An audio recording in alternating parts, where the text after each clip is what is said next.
Bueno, bienvenidos, bienvenidas.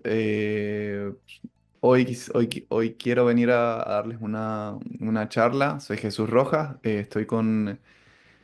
trabajo con el equipo de Trinet para Lenio y hoy venía con ganas de hablar un poco sobre el refactoring, ¿no? Eh, ¿Y qué es el refactoring? Como para empezar a todo esto, ¿no? El refactoring, pues, para cualquier persona que trabaja desarrollando software, debe saber que es rehacer de alguna manera, es de alguna manera sería como la traducción de la palabra en inglés, porque refactoring es una palabra en inglés que mm, no sé si tenga una traducción literal al español, pero es muy común que hablemos de refactor, incluso en español, aunque sea una palabra en inglés. ¿Qué significa rehacer, no? ¿Cuál es la idea final de refactorizar?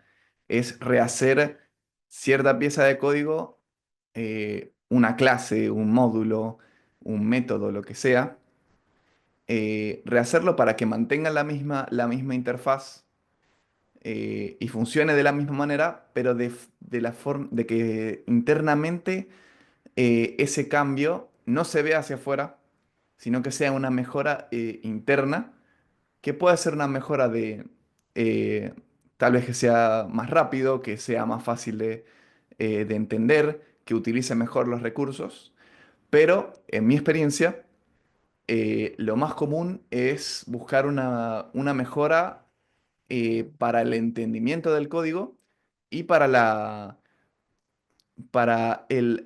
mantenibilidad, ¿no? Para el soporte que se le hace al código. Si el día de mañana tengo que trabajar sobre un método, por ejemplo, sobre una clase que, que está bien refactorizada, que está bien hecha, es más fácil para mí y para mis compañeros de equipo entenderla, mejorarla, extenderla, entre otras cosas, ¿no? Entonces, ese es el proceso de refactoring. O sea, lo que busco cuando hago refactoring es tomar una pieza de código que me parece que no es por ahí la mejor solución porque por diferentes factores, que de hecho los vamos a ver más adelante, quiero mejorarlo para, de nuevo, para que sea más fácil de trabajar, para que sea más fácil para mí y para la gente que venga en un futuro a tocar ese código, para que sea más fácil para esa gente y para mí trabajar esa clase, ese módulo, lo que sea, ¿no? ¿Qué pasa? El refactoring es un proceso estudiado y es algo que digamos, ese choque y ese conocimiento, para mí fue bastante sorpresivo cuando me enteré por primera vez, ¿no? Cuando estudié a fondo este tema. No sé si a ustedes les pasó, pero a mí me pasó que aprendí básicamente a refactorizar por prueba y error y de forma intuitiva, digamos, como que por mi misma experiencia aprendí, digamos, qué es que el código se vea feo, entre comillas, ¿no? Como que uno de alguna manera aprende intuitivamente cuando veo algo que está mal o que me hace ruido de alguna manera y digo, esto creo que tiene que mejorarse. Entonces tengo que refactorizar ese código porque está implementado. Entonces tengo que mejorarlo sin que se me rompa la aplicación. Y también hay veces que uno es capaz de notarlo, pero decide, por ejemplo, no mejorarlo, no refactorizar por un tema de tiempo, ¿no? Entonces aquí también entra el tema de refactorizar el famoso to-do, ¿no? To-do, tengo que mejorar este método, tengo que mejorar esta clase porque es muy larga, etcétera, etcétera. Volviendo a lo del proceso estudiado, eh, este proceso estudiado, ¿a qué me refiero? O sea, hay mucha bibliografía en cuanto al tema, pero la bibliografía que a mí más me parece la más completa es una que escribió Martin Fowler, un ingeniero y escritor que se dedicó a estudiar este proceso a fondo y escribió un libro, que es el libro que ven aquí en la presentación, Refactoring, Improving the Design of Existing Code. Mi presentación de alguna manera no sé si tal vez un resumen o de alguna manera como tratar de traer esa información, resumirla y tratar de enseñarles un poco o tal vez refrescarle la memoria si conocen este proceso sobre cuál es cuál es el modelo de refactoring que Martin Fowler predica, ¿no? Eh, y Martin Fowler propone normalmente dos conceptos principales. Code smells, malos olores de código, como quieran traducirlo, y refactorings, ¿no? Como métodos de refactoring concretos. Y cómo se relacionan los dos, porque hay una relación muy estrecha entre ambas cosas. Lo veremos mejor más adelante, pero ahora comencemos con los code smells, que son la primera parte de la ecuación. Los code smells, ¿por qué le digo con nombre y apellido? Porque los code smells, basado en lo que nos enseña Martin Fowler en su libro, tienen nombre. O sea, están muy bien identificados, eh, no solamente no solamente para que sea más fácil de referenciar, ¿no? Sino que para que uno sepa con qué está trabajando y a qué se refiere, ¿no? No solamente que tienen nombre, sino que están divididos por categorías. Vamos a entrar un poco en esas categorías y voy a ir explicándoles cuáles son algunos de los code smells más normales, a qué se refieren y subsecuentemente cómo se solucionan. Empecemos por los code smells que traducidos del inglés me gusta ponerlos como ensanchadores, ¿no? El nombre en inglés es bloaters. Se caracterizan por generar más código, por eso digo, ensanchar un poco el código sin ninguna mejoras y sin ninguna ventaja, ¿no? Estos suelen ser el método largo, normalmente un método, por regla general, o sea, hay excepciones por supuesto, pero normalmente si tengo un método en una clase, y tiene más de 10 renglones, de 10 líneas, no es que esté mal, pero como todos los code smells, como que tengo que estar atento de qué es lo que estoy haciendo, porque puede que sea un indicio de que algo está mal. Y eso, lo que les menciono, es para todos los code smells. No necesariamente los code smells quieren decir que, que el código está mal. Lo que quieren decir es que puede que que puede que estés ante un indicio de que algo puede estar mal. Entonces, de alguna manera es una manera de pararte y pensar, lo que estoy haciendo está bien, tengo otras opciones, además de lo que estoy haciendo, hay una forma de mejorar esto. Eso en general son los code smells. Y claro, de nuevo, volviendo a estos que son los ensanchadores, tenemos el método largo, tenemos la clase Dios, que es cuando tengo una clase enorme, no sé, o sea, para esto no hay números, pero en mi experiencia, tener una clase, un módulo, un componente que, que sé que hace un poco de todo, cuando no debería hacer un poco de todo, sino que tendría que tratar de delegar mucho, que es como un poco la base de la programación orientada a objetos, ¿no? Tipo, un método debe hacer una cosa, debe hacerla bien, y todo lo que necesite para completar esa tarea lo tengo que delegar. O idealmente lo tengo que delegar a otros métodos u a otras clases, dependiendo del caso.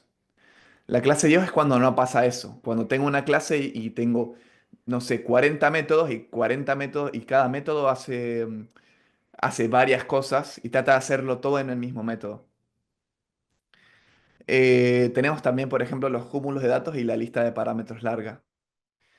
Estos son muy parecidos, ¿no? Es como cuando, de alguna manera, es que tengo muchos, por ahí, muchos primitivos, por ejemplo. Tengo muchos datos que están,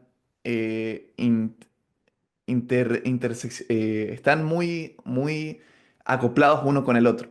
No sé, si por ejemplo tengo nombre, eh, apellido, fecha de nacimiento, no sé, DNI, por tirar algo, y lo tengo como acumulado en datos, o si lo tengo como muchos parámetros, ¿no? Tengo un método y tiene, no sé, 6 parámetros. De nuevo, no es que no pueda pasar y no es que utilizar primitivos sea algo malo, sino que puede que eso sea una señal de que hay un objeto que no estoy viendo y que podría facilitarme mucho trabajar sobre esa información. Muy parecido también al siguiente, que es la obsesión por primitivos. Eh, es muy relacionado a esto de los cúmulos de datos y la lista de parámetros larga.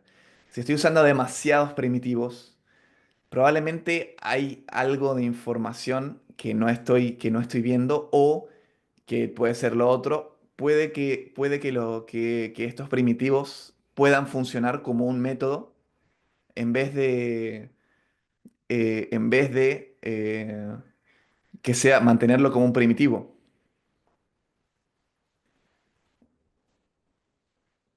¿Qué otros malos olores tengo? Les digo abusadores de la programación en objetos, ¿no? O sea, son casos que están relacionados con lenguajes y librerías y la misma programación orientada a objetos. O sea, muchas veces pasa que quiero solucionar algo y no estoy utilizando la herramienta correcta o del paradigma o del lenguaje o de la librería, ¿no? O sea, un ejemplo clásico es utilizar switch, if, else, if, que de nuevo, no es que utilizar un switch esté mal, no es que utilizar un if, else esté mal, sino que de alguna manera te da un indicio de que si estoy utilizando un switch, no hay alguna herramienta que tenga, no hay algún patrón de diseño orientado a objetos que me genere una solución más fácil de mantener, más escalable.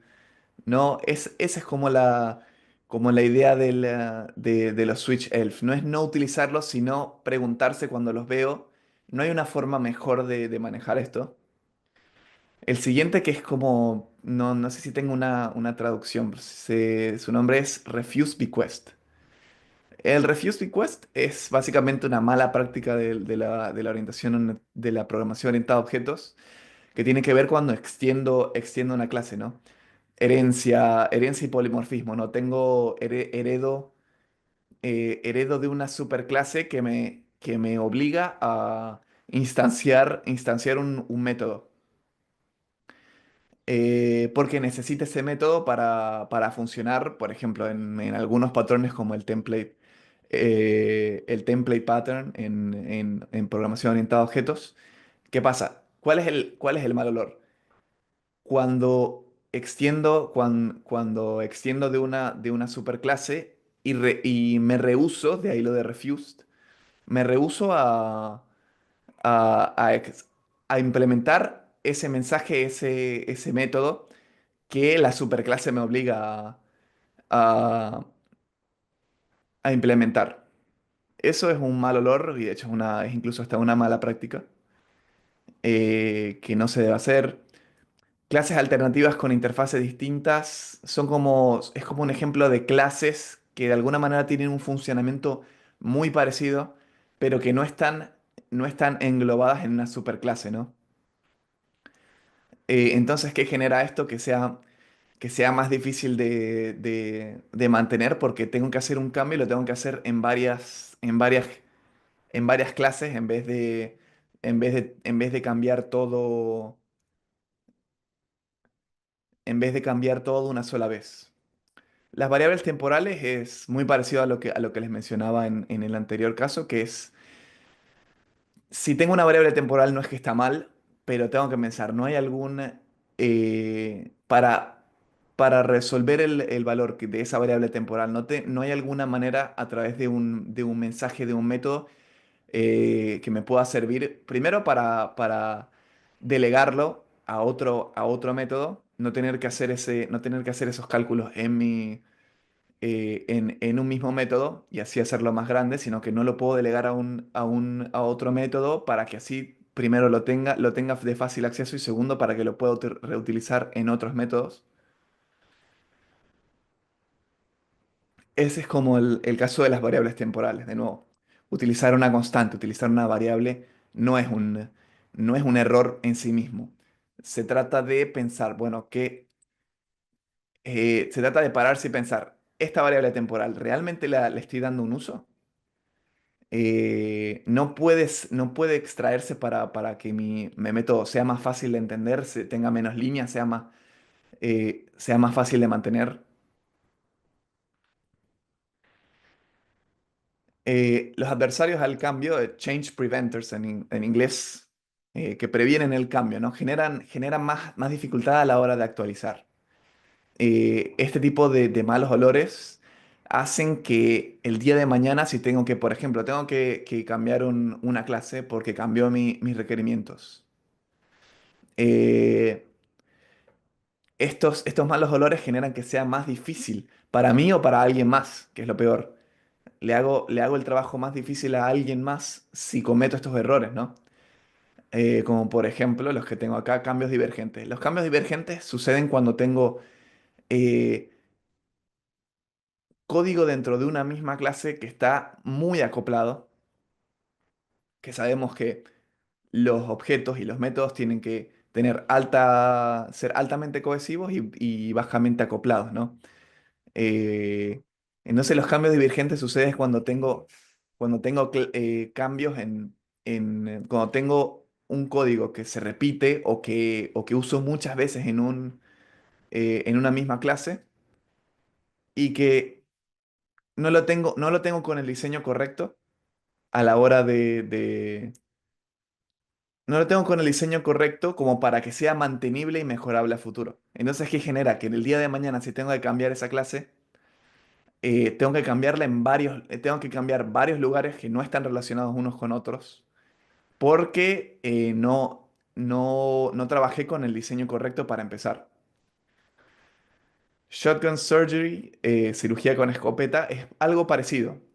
Es algo parecido a lo de los cambios divergentes. La diferencia es que tengo por ahí, no sé, un método o una manera de trabajar sobre cierto requerimiento que lo tengo diseñado de tal manera de que si el día de mañana tiene que cambiar, tengo que cambiarlo en varios lugares eh, del codebase, ¿no? Del proyecto. Entonces, tengo que cambiarlo el día de mañana y tengo que cambiarlo en la clase A, en la clase B, en la clase D, en la clase H, en la clase Z, y eso genera que sea muy difícil mantenerlo actualizado.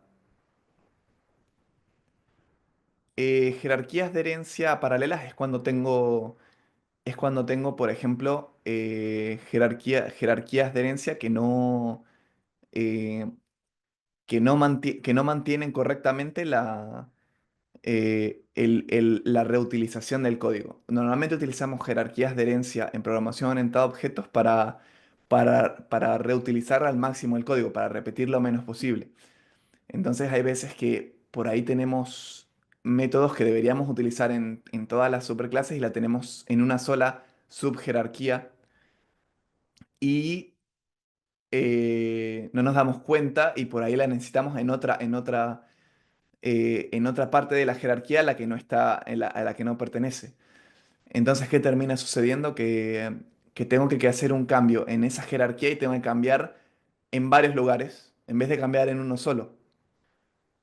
Porque si lo tengo en la base de la jerarquía o en el lugar indicado, tengo que hacer un solo cambio y automáticamente se, se actualiza para todas las subclases de la jerarquía.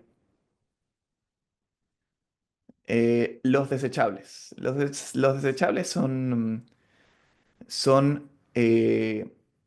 malos olores que pueden indicar que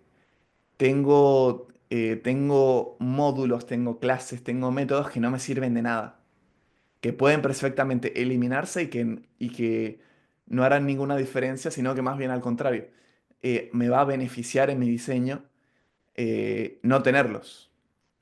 Como por ejemplo la clase inútil o la clase de datos, data class, lazy class. Las clases no deberían ser solamente de datos, porque los objetos tienen que tener datos y comportamiento. Por lo tanto, si tengo una clase que hace muy pocas cosas, eh, si tengo una clase que literalmente nada más me sirve para guardar información, es porque esa clase no debería existir o porque esa clase debería delegarle más trabajo. Si tengo una clase de datos donde tengo un montón de información, por ejemplo, que tenga una clase de datos de una persona, por ejemplo, que vuelvo al ejemplo, tengo una clase que tenga nombre, apellido, fecha de nacimiento, DNI, toda la información, pero nada más la utilizo para mantener esa data. Estoy cometiendo un error porque tengo que darle comportamiento que justifique la existencia de esa clase. Si nada justifica la existencia de esa clase, ¿para qué la tengo? ¿No? El código duplicado es creo que uno de los malos olores de diseño más comunes que existen, por no decir el más común. Nada, la famosa don't repeat yourself, no repetirse a uno mismo en el código. Si me estoy repitiendo es porque probablemente estoy cometiendo un error. La generalidad especulativa, speculative generality, es un problema que aquí sí hago mea culpa un poco y me pregunto, no sé si aquí a alguien más le pasó, que justamente peco de ser generalista sin ninguna necesidad.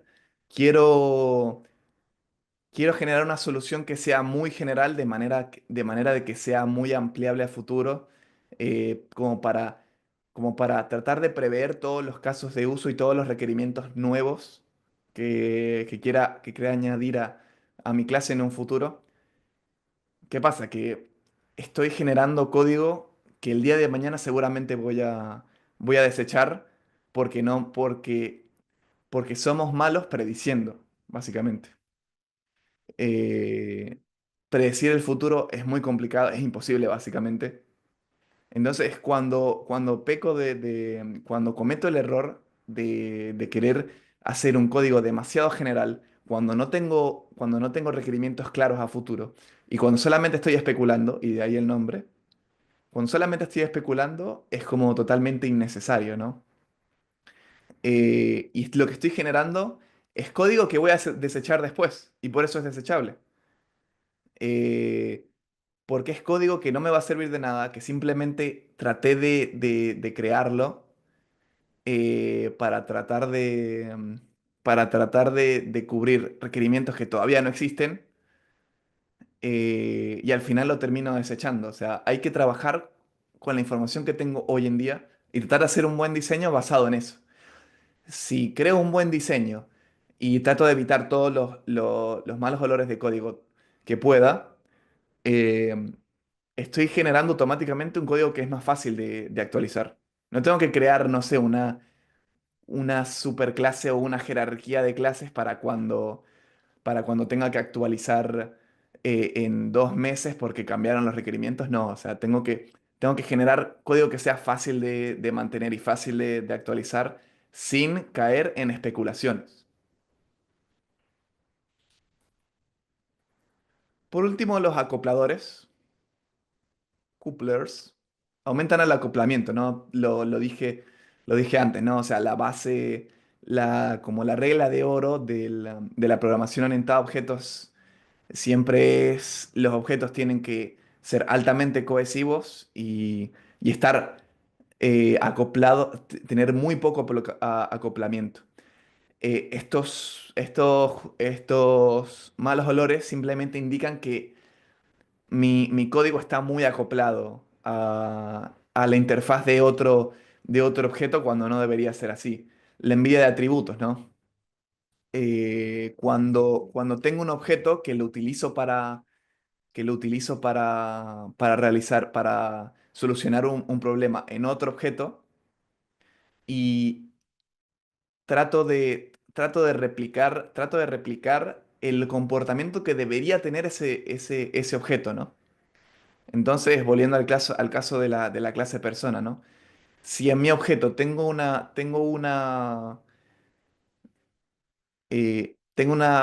instancia de la clase persona y lo que es agarrando la información de esa persona para hacer cálculos, para solucionar problemas, estoy envidiando los atributos de esa clase. Lo que debo hacer realmente es delegar, ¿no? Pedirle a la clase persona su información de tal manera de que pueda trabajar eh, con la interfaz de la clase persona sin romper encapsulamiento, que es el otro mal olor de código, eh, y delegando, que es muy importante en la programación orientada a objetos. Romper el encapsulamiento, como les mencionaba, esto creo que es la única excepción a la regla de lo que les decía de los malos olores. Romper encapsulamiento no se puede hacer.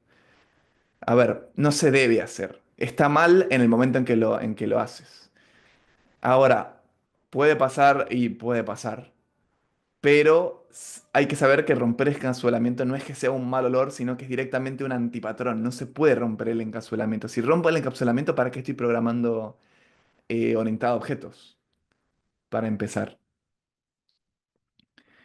Cadena de mensajes es muy parecido a lo que les hablaba de delegar. Si tengo un objeto y empiezo a mandarle un mensaje y a lo que te trae ese mensaje le mando otro mensaje y a lo que trae ese mensaje le mando otro mensaje, estoy generando un acoplamiento bárbaro por muchas razones, porque estoy trayendo a mi objeto varias interfaces de otros objetos que nada tienen que ver con mi objeto y estoy generando un acoplamiento muy fuerte que primero es una mala práctica porque es mucho más difícil actualizar el código. Y segundo, porque a la hora de testear, tengo que hacer un mock no de uno o dos objetos, tengo que hacer un mock de 7 objetos si estoy haciendo una cadena de mensajes.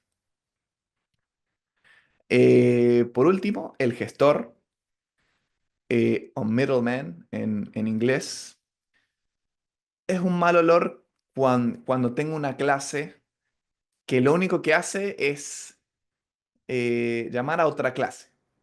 Si conozco un objeto y en la implementación de ese objeto lo único que hago es delegar a otros objetos, entonces para qué existe ese objeto en primer lugar? Tengo que delegar porque parte de delegar a otros objetos es parte de programar bien orientados a objetos, pero no puede ser que lo único que haga es delegar. O sea, si mi objeto tiene un mensaje, tiene un método implementado y ese método tiene que hacer algo. Está bien que delegue algunas cosas a otros objetos y a otros métodos para realizar esa tarea, pero esa tarea la tiene que realizar ese método en ese objeto. Si no la está realizando, sino que, por ejemplo, por decir algo, tengo un método que recibe 3 parámetros y lo único que hace el método es llamar a otro objeto que recibe los mismos parámetros, el método probablemente no sirve de nada y si me pasa con todos los métodos de un objeto, ¿para qué tengo el objeto? Es un gestor que no me sirve de nada y nada más estoy acoplando más y más el código. Estos hasta acá serían todos los code smells. Creo que fue bastante información, así que no sé si alguien, voy a leer aquí un poco el chat a ver. Eh,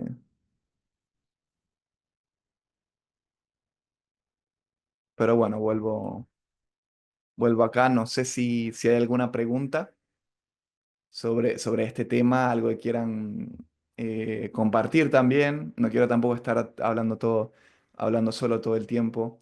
Estos son los code smells más eh, comunes Y todos estos están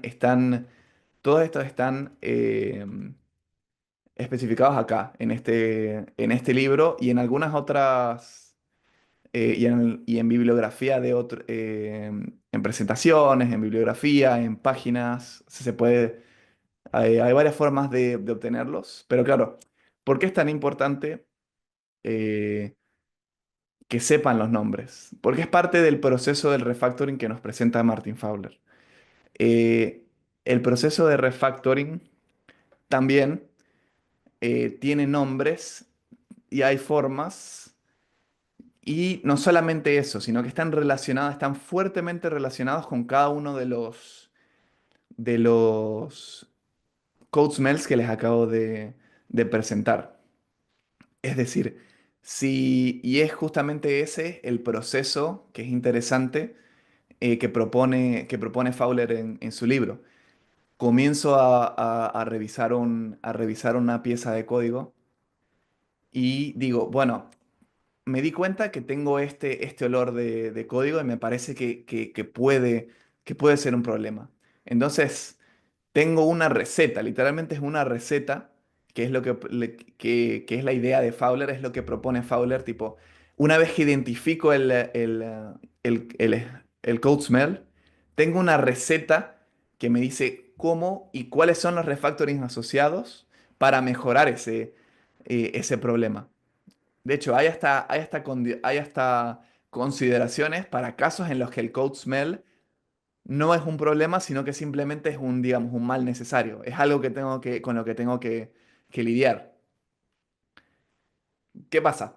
No voy a entrar en la misma explicación de refactorings que con code smells. ¿Por qué? Porque por cada code smell que les acabo de presentar hay 7 refactorings. O sea, estaría todo el día acá. Lo que les presento es justamente referencias que hacen más fácil justamente este proceso, ¿no?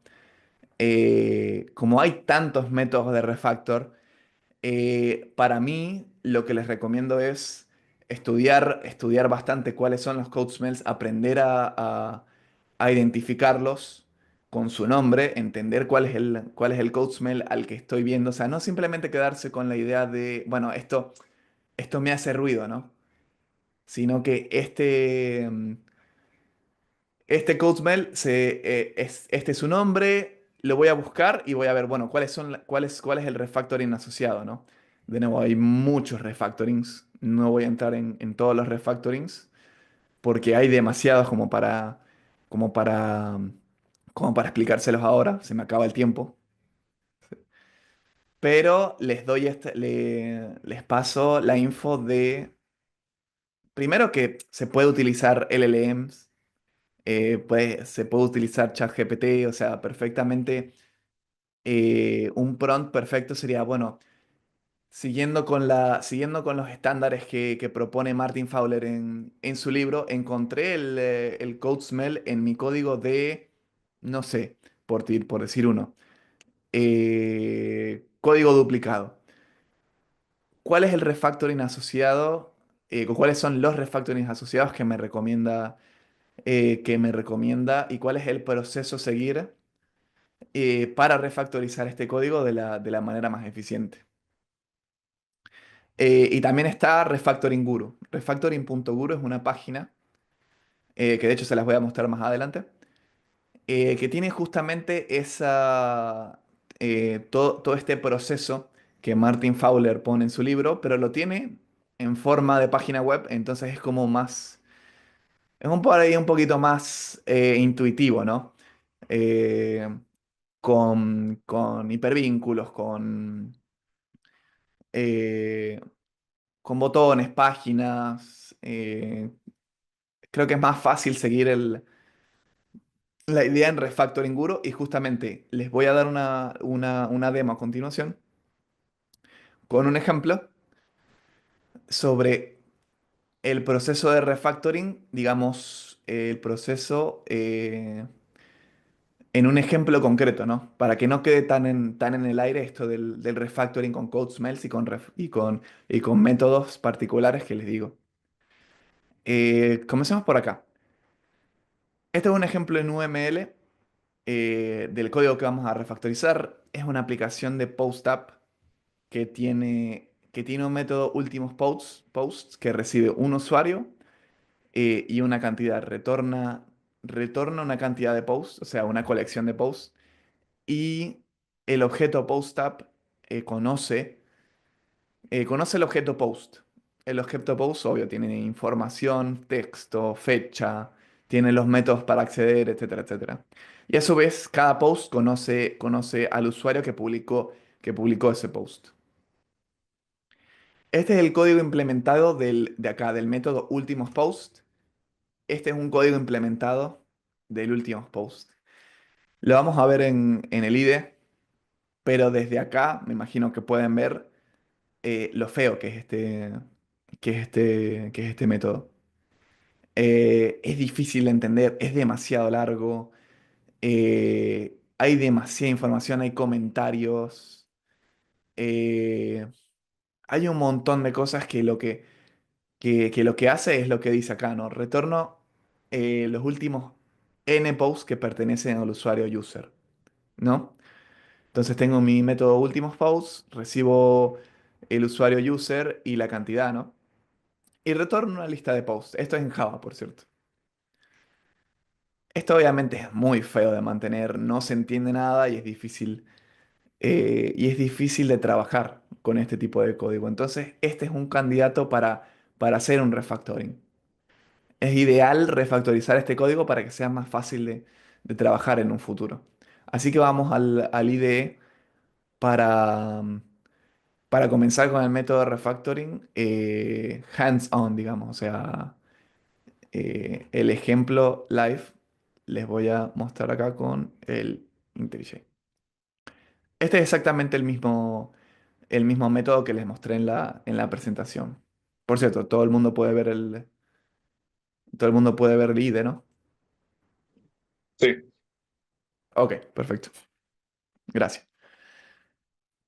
Eh, Vamos por pasos, ¿no? Porque justamente el proceso de refactoring debería tratar de hacerlo de forma iterativa. Es decir, voy a identificar uno por uno porque aquí en este hay varios code smells, no uno solo.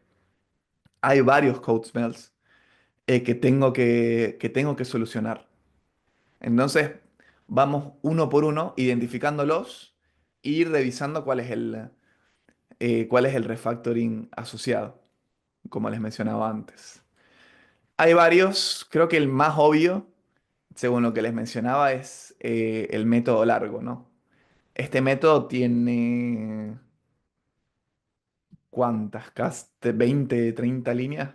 Es un montón, o sea, es un solo método y, y no sé, hay clases más cortas que este método. Claramente tengo que refactorizarlo. Entonces, identifiqué el code smell. Que Identifiqué el code smell como un ensanchador, no, un método largo. Entonces, y aquí es donde les decía lo de Refactoring Guru. Refactoring Guru está muy bueno porque tiene básicamente todo lo que les mencioné. Y claro, tiene los catálogos, tiene los code smells, tiene las mismas categorías. Y acá es lo que les decía, tiene categorías para los refactorings, pero como podrán ver acá, miren la cantidad de refactorings que hay. Hay más categorías, hay más refactorings por categoría. Y claro, cada uno o sea, un mismo code smell puede tener varios refactorings. Y eso es parte de lo que vamos a ver a continuación, ¿no? Busco acá en el Refactoring Guru de mis categorías, busco cuál es. Sé que es un ensanchador, entonces busco bloater y busco, aquí está, el long method. Esta está muy buena la página porque justamente te da este resumen. Síntomas, que bueno, lo hablamos, así que no hace falta repetirlos. Razones de los problemas. Y acá es lo importante, el tratamiento. El tratamiento es justamente ese proceso estandarizado. sobre cuál es la mejor manera de solucionar el code smell, ¿no? El primero que te tira es el que vamos a usar justamente, el refactoring de extraer a método. Pero te tira más información te tira más información justamente para eso, ¿no? O sea, en el caso de que no sea suficiente, que puede pasar, no tengo suficiente para refactorizar este code smell entero. Bueno, me va tirando otras opciones de refactoring en caso de necesitar más. Para lo primero que vamos a hacer, extraer a método va a ser más que suficiente. Entonces, acá el método largo está haciendo justamente lo que les mencionaba cuando hablábamos de CodeSmell. Tiene que hacer una sola cosa, pero quiere hacerlo todo, en vez de delegar, en vez de delegar esa función. Entonces, ¿qué está haciendo acá? Estoy buscando todos los posts de otros usuarios. Porque lo que me dice el comentario es que retorna los últimos N posts que no pertenecen al usuario que recibí como parámetro. Entonces, acá está buscando todos los posts que no pertenecen a su usuario. Acá está, como dice el comentario, ordenando todos los posts por fecha. Y acá está separando, perdón, separando no, está limitando todos todos los posts a la cantidad que me indica el parámetro de cantidad. Entonces tengo que extraer a método varias cosas acá. Justamente, justamente separé, perdón, justamente separé en ideas qué es lo que hace cada uno de los renglones de este método. Buscar posts de otros usuarios, ordenarlos y limitarlos. Esas son las cosas que tengo que hacer para solucionar este problema.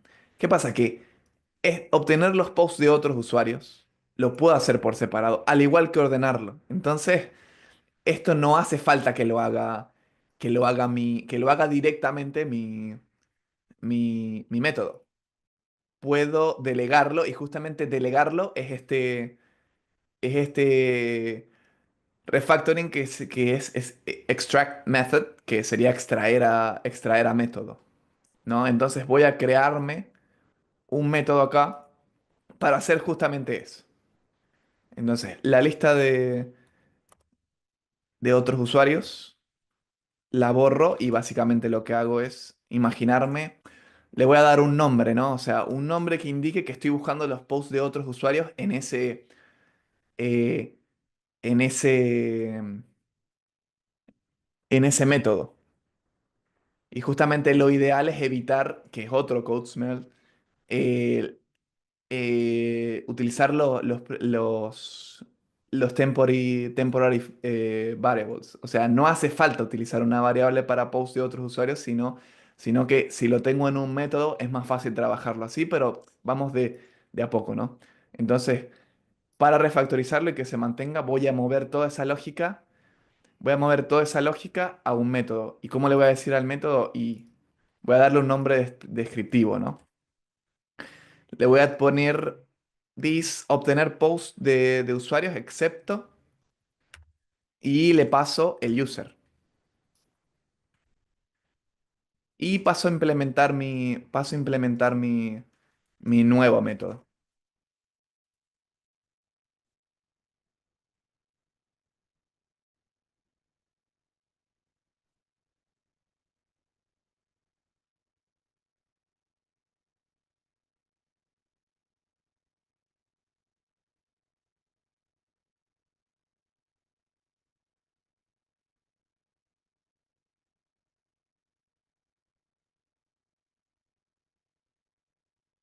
No sé si por mientras habrá alguna consulta que quieran ir comentando, chicos. Yo, yo quería preguntar algo. Hola Jesús. Adelante. Sí, Eh, sí. bueno, muchas veces de que cuando hacemos refactor de código, tratamos de, pues, hacerlo mejor, ¿no? Al momento de hacer ese refactor. ¿Y qué opinas en el aspecto de refactor o legibilidad del código? No sé si bueno, hay veces que a veces tratamos de hacer ese refactor y podemos complicarlo un poquitín tratando de como hacer el código más chico, quizás, ¿no? Que quizás no es el caso en este ejemplo, ¿no? Pero me refiero ha pasado a veces, ¿no? Quiero usar un switch para evitar if, pero puede ser que la legibilidad del código se vea comprometida, ¿no? ¿Qué opinión hay al respecto aquí sobre eso? Claro, en mi opinión, o sea, es imposible que exista el método perfecto, ¿no?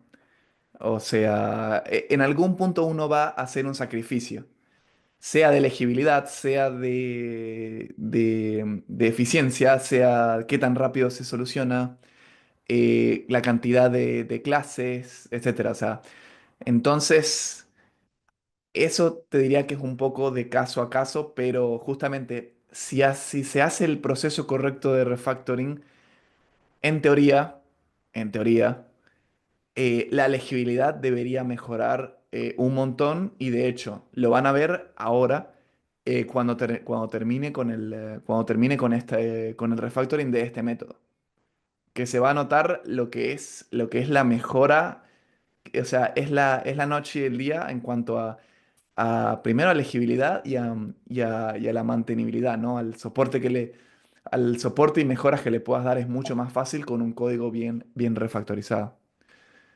Pero bueno, es buena la pregunta y de todas maneras cuando termine con el refactor, pues se verá mucho mejor tu pregunta, Josué, muchas gracias. Gracias. Eh, bueno, aquí continúo. ¿Qué pasa? Que acá estoy haciendo el refactor. Sí, estoy volviendo atrás para que veamos el código de nuevo.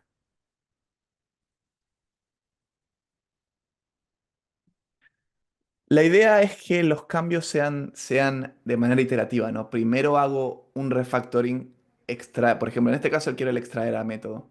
¿Qué pasa? Que por un tema de tiempo voy a tratar de saltarme algunos pasos, pero este acá es digamos otro caso que es un poco más difícil de ver. Que es que estoy utilizando un bucle for, que no, un bucle for no, o sea, utilizar un bucle for no es una mala práctica ni nada. Pero ahí entra un poco mi calidad como programador en general, de conocer mis librerías, de conocer mi plataforma. No estoy trabajando ahora en Java. No hay una manera más fácil de hacer esto, que es la famosa no reinventar la rueda, que es de alguna manera es otro code smell, reinventar la rueda.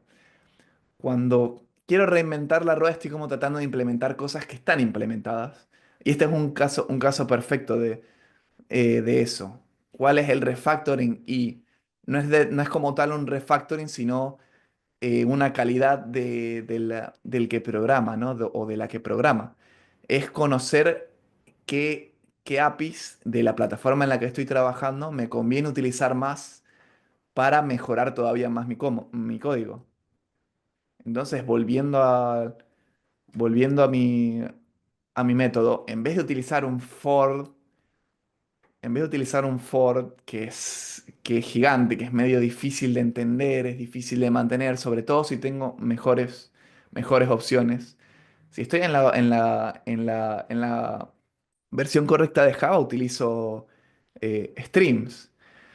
Obviamente esto depende de la clase, pero se aplica creo que a cualquier lenguaje, digamos, común. O sea, para manejar colecciones como esta, realmente hacerlo con un for es medio anticuado, ¿no? En JavaScript, por ejemplo, o en TypeScript utilizaría eh, métodos como el map, como el for each, ese tipo de cosas, ¿no? En Python, no sé porque no he utilizado mucho Python, pero claro, en Java en particular, lo que me conviene justamente es utilizar eh, las APIs que me provee la plataforma para hacer un mejor trabajo, ¿no? Entonces tengo mis posts, que es una colección, que es una lista.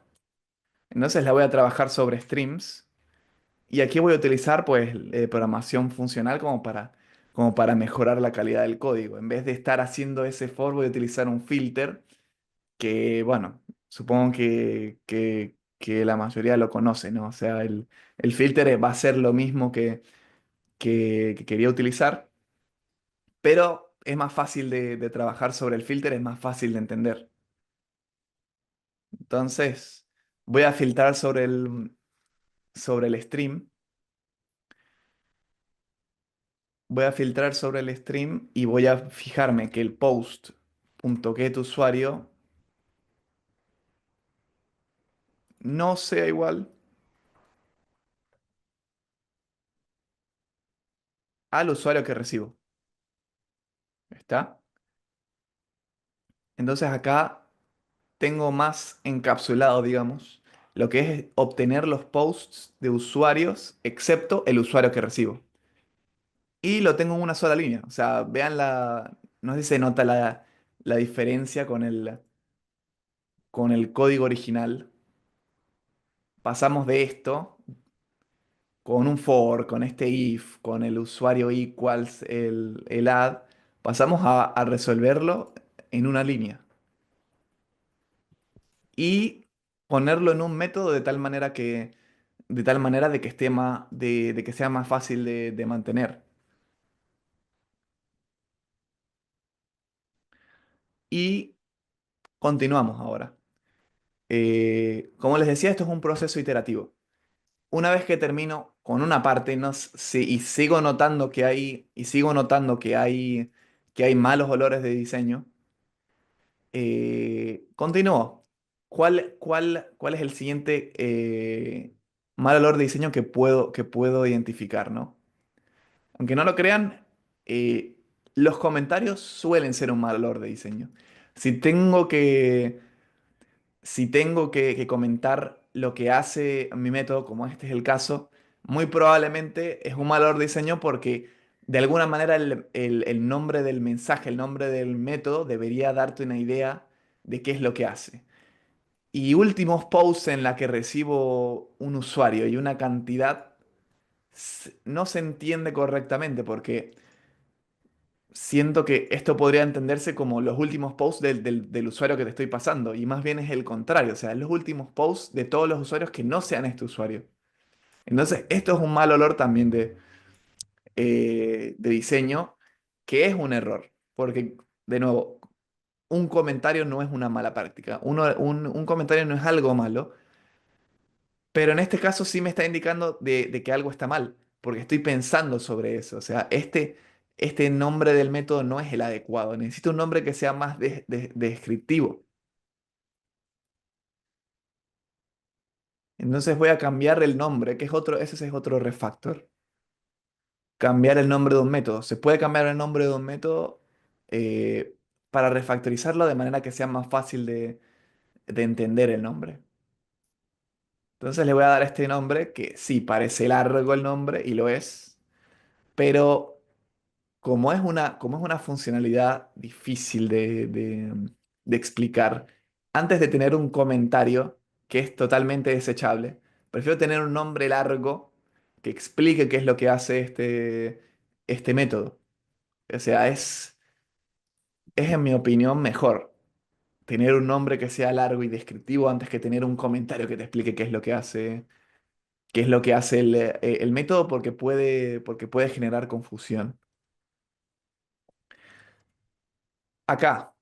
¿Qué sigue pasando? Todavía con el refactor que hice, sigue habiendo un método largo y difícil de entender. Este es otro indicativo bastante común de un problema de método largo. Tener muchos, muchos bucles. Antes teníamos otro bucle más. Acá teníamos un bucle for, ahora tenemos dos bucles for anidados y un bucle while. O sea, esto es de nuevo, no quiere decir que usar un while o un for esté mal. Lo que quiere decir es que esto se puede mejorar utilizando alguno de los métodos de refactor que puedo ver en Refactoring Guru, ¿no? Como sigue siendo el mismo code smelt del método largo, puedo utilizar cualquiera de estos, pero de nuevo, extraer a método sigue siendo la opción más fácil. ¿Qué pasa? Ahora voy a extraer este, que qué es lo que hace este, como lo dice el comentario, que es otro mal olor de código. Si este comentario está explicando lo que puede hacer, perdón, lo que va a hacer la siguiente snippet de código, muy probablemente, muy probablemente es que puedo extraer ese código a alguna parte donde me permita trabajar más fácil con eso y más encapsulado. Entonces, ¿cuál sería la idea? Y borrar el comentario y tratar de extraer toda esta parte que ordena los posts de otros usuarios. Los ordena para al final limitarlos, ¿no? Entonces, lo mismo, voy a extraerlo ahora a otro método. Lo voy a borrar acá. Voy a darle un nombre descriptivo.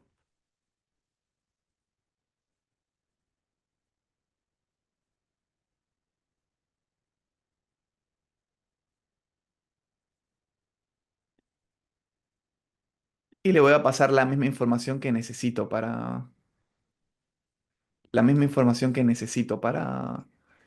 realizar el trabajo de esto.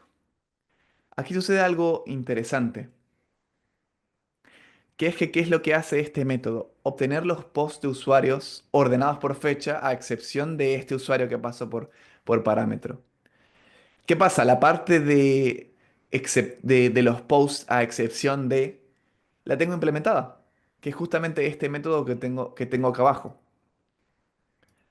Entonces, justamente eso es lo que iba. O sea, extraer el método es un refactoring que no solamente te mejora el código que estás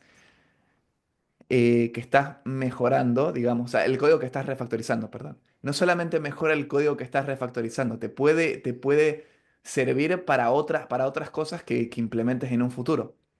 Entonces es fácil, o sea, aquí no me tengo que preocupar no me tengo que preocupar por obtener los posts de usuarios excepto el usuario, sino que lo tengo implementado.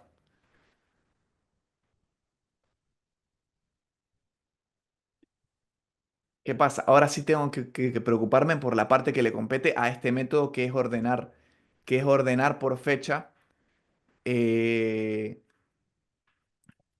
todos los usuarios todos los posts de los usuarios que no son el usuario por parámetro, ¿no?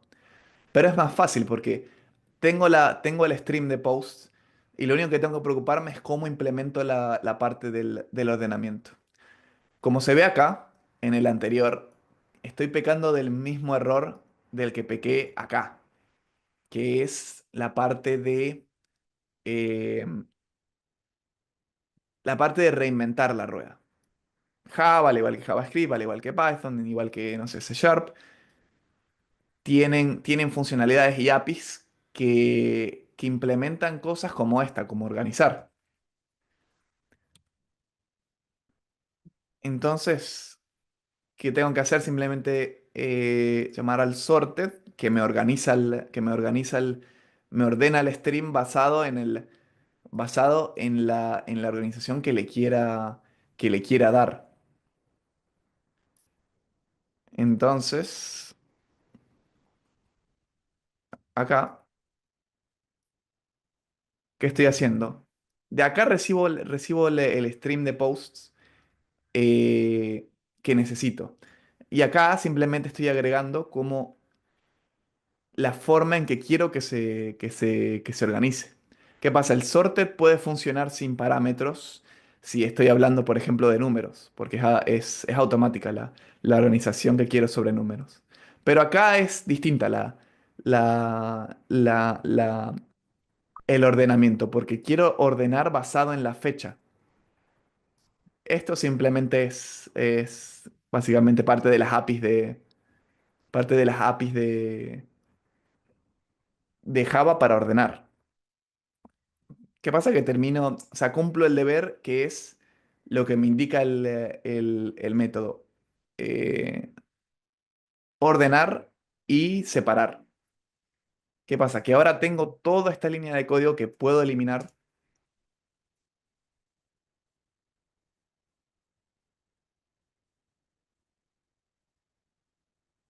y ahora me queda este que sigue siendo, que ahora es mucho más corto, es mucho más fácil de trabajar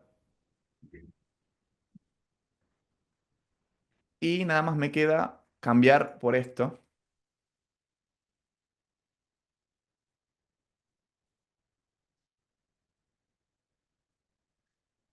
y ahora es más corto, pero de nuevo por lo del proceso iterativo, esto todavía se puede mejorar por lo mismo que les mencionaba antes de el reinventar la rueda. Lo único que estoy haciendo acá es tomar el iterator basado en la lista que estoy recibiendo, utilizar un while y utilizar un iterator para ir añadiendo, añadiendo cada uno de los elementos de la lista. Pero no hace falta, porque esto genera muchas más líneas de código de las necesarias. Estoy cometiendo otro, tengo otro code smell, que es la obsesión por primitivos, de utilizar este últimos post que no me sirve de nada, o sea, lo puedo desechar. ¿Y cómo lo hago? Pues, y para ir terminando, tengo mi, tengo acá mi método en el que delego todo lo que tiene que ver con buscar los posts que no pertenezcan al usuario y ordenarlos por fecha. Entonces sé que de acá tengo la lista, tengo el stream ordenado y exceptuado, digámoslo de una manera. ¿Qué es lo único que me queda por hacer? Limitarlo. Eh, para limitarlo, de nuevo, utilizo la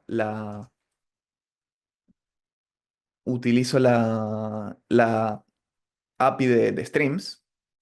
Este método lo que hace es exactamente eso, como dice el nombre, limitarlo. O sea, lo que hace limit es simplemente traer los n elementos que le diga. Entonces acá le tiro limit y la cantidad que recibo por parámetro y y está resuelto el problema. Solo lo único que faltaría es una cosa que es más de la librería, que es convertirlo de stream a lista y de esta manera tengo mi código refactorizado y claro, quiero que vean la diferencia, ¿no? Si volvemos a la presentación, este es el código con el que comenzamos. Eran como 30 líneas de código, comentarios, 40 bucles, primitivos, variables temporales, envidia de atributos, condicionales. Y este es el código con el que terminamos, ¿no? Eh, ¿Qué es a lo que lo que me preguntaba Josué? Eh, Esta es la diferencia, o sea, si hago mi refactorización correctamente, este es el resultado, o sea, es un código que es mucho más fácil de entender. O sea, porque lo leo y digo, bueno, ¿qué es lo que hace este método? Bueno, me lo dice el nombre. El nombre me dice qué es lo que hace este método. ¿Cómo lo hago después? Bueno, delego la lista a otro método, lo limito y esto simplemente lo vuelvo una lista. Si por alguna razón quiero saber qué es lo que hace cada uno de los métodos, voy de a uno. Vuelvo. ¿Qué es lo que hace el método? Me lo dice me lo dice el nombre del método. ¿Qué es lo que hace? De nuevo, delegar y ordenarlo. Y si quiero saber, de nuevo, por el último de los métodos, ¿qué es lo que hace? Me lo dice el nombre y simplemente hace un filter. O sea, es una diferencia para mí, por lo menos, de la noche y el día. Eh, y bueno, ese es el proceso que les quería mostrar de refactorización. Así que muchas gracias por escucharme. Creo que me pasé un poquito de tiempo, pero Muchas gracias, Jesús. Sí, ahí nos pasamos un poquito del tiempo, pero estaba muy interesante como para interrumpirte. Creo que en vista de eso, a lo mejor si por allí quedaron algunas dudas, las podemos trasladar al Slack y por allí podemos seguir la conversación de la talk. Muchísimas gracias, muy educativa, creo que fue muy interesante, la gente se quedó hasta un poquito más allá del tiempo, así que nada, de mucho provecho, esperamos que podamos seguir conversando sobre todo esto. Muchas gracias, Jesús, nos vemos por el Slack a todos. Nos vemos. Gracias. nos vemos, chao. Buenísimo, Jesús. Ahora. Chao, chao. Gracias, Jesús.